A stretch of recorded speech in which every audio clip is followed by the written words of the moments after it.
Welcome to my channel, my Showbiz Corner. Viewers, supporters, subscribers. Hello 18! Welcome back to my channel. Welcome back dahil meron tayong update sa SB19. Sila ay featured at headline sa isang English at American online publication na Just Jared. Hito nga, sinalaysay ng Just Jared ang istorya, ang history ng SB19 kung saan sila nanggaling at exciting facts. 10 exciting facts about SB19, the king of P-pop. Narito at basahin natin. Talagang ngayong taon, 2025, malaking highlight sa kanila ang Damn Song na umabot na ng almost 15 million views sa YouTube at ang kanilang Another Storya na Simula at Wakas at ito rin ang isang malaking event at concert.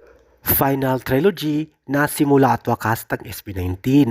Sila din ang sinalaysay ng Just Jared na sila ang panalo sa Face Off Billboard 2024 last year.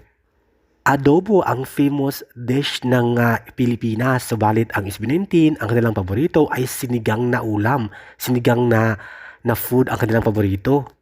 Andyan halos lahat ang amazing facts ng SB19. O diba, detail na detail talaga ang Just Jared, isang English at American online publication.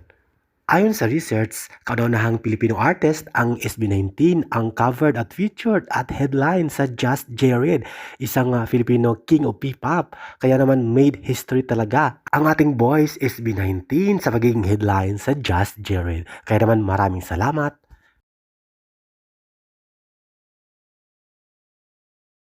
Thank you for watching, guys. See you in the next video and update. Please like and subscribe to my channel. Keep watching. God bless everyone, and always remember, be yourself and be a good one.